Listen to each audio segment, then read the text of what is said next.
Alright, what's going on, guys? So today's going to be more of a, kind of like an update progress video, I guess. Kind of at that point in the build where it's just everything is kind of nickel and diming and a lot of little things that are taking a lot of time and just researching different pieces and parts that I need. One part that I needed was these transmission cooler fittings for the transmission cooler lines. So my problem was I could find the fittings online, but I didn't have the quick connect piece that I have in my hand here, or I couldn't find anything like that. And these are actually pretty expensive. These are like 20 bucks a piece, 25 or something like that for the pair. They found one for like $26 with $8 shipping.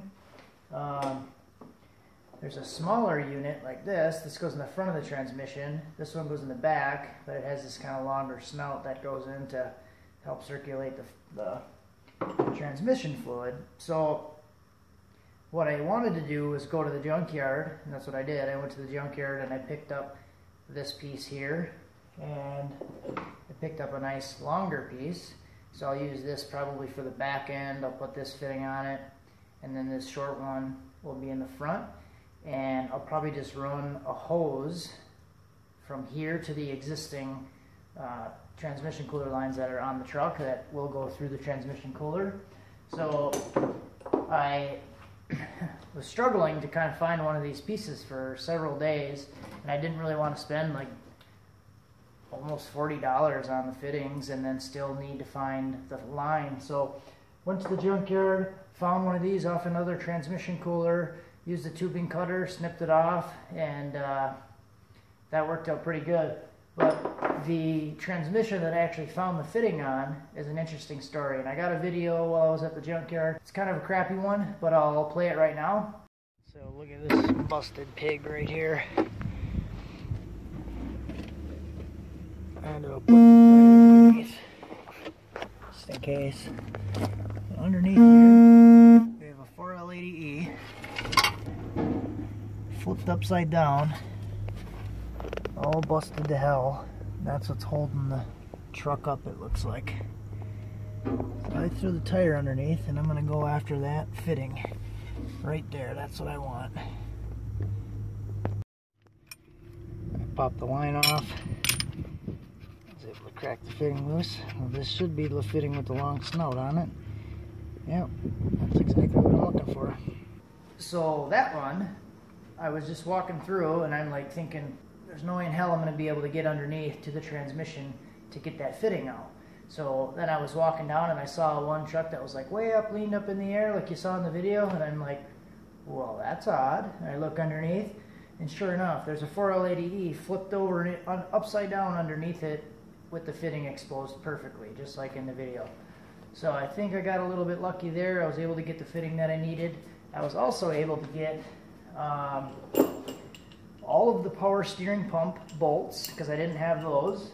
So all the power steering pump bolts to put that on. And I also picked up a dipstick, because the transmission didn't come with a dipstick. There was a rag inside the dipstick hole. So I got the dipstick, the rubber grommet, and a locking dipstick tube, the grommet, and the dipstick.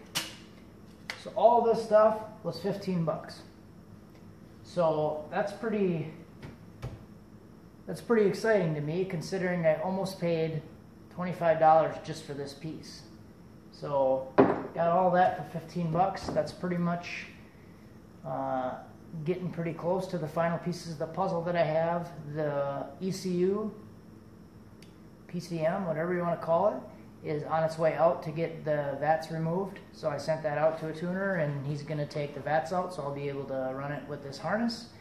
And then while that is out and getting tuned and then on its way back, I'll be working on trying to find a drive shaft, and we're getting pretty damn close. So this stuff kind of worried me. I was thinking that was going to take me quite a while to find all that stuff, and I ended up finding it all in like one day at the junkyard. So that worked out pretty good. What else we got? So the fuel system I spent like 2 or 3 days just going around trying to find fittings for the fuel system to convert the existing fuel line from the truck to the fuel line for the engine, and I was able to figure out the thread that I needed and buy a couple fittings. So 2 of the fittings that I needed are coming from somewhere in the United States, and another one is coming from Hong Kong. So that is really hit and miss. Whether that's going to show up, it might be this week, it could be like a month and a half from now. So I have no fucking clue when that's coming.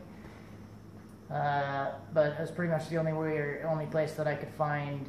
That's pretty much the only place that I could find that fitting that I needed. So the whole fuel system thing, that was like $15 total for all those fittings, and it should work pretty nice.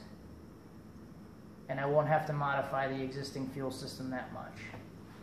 Unless I find out later down the road that I'm not getting enough fuel pressure or enough fuel, then I'd have to put a new fuel pump in it, but that'll be another day. So, not really working on a whole lot right now. I'm just going to kind of be tinkering around, putting this small stuff together, and just doing that kind of while I'm waiting for the ECU to come back in. I might start to dick around with the fuse box and doing some of this wiring, see how that goes. But just thought I'd give a quick update, kind of let all you guys know where I'm at. So, just kind of a long, tedious process right now. Not a whole lot getting done, and not a whole lot getting done very fast, but there's not very much that needs to get done. So, drive shaft, that's going to be challenging. So, if any of you mofos know where I can get a drive shaft that's 70 inches from the tail shaft of the transmission to the differential, where that connects, let me know, please, because I need it. Thanks, guys.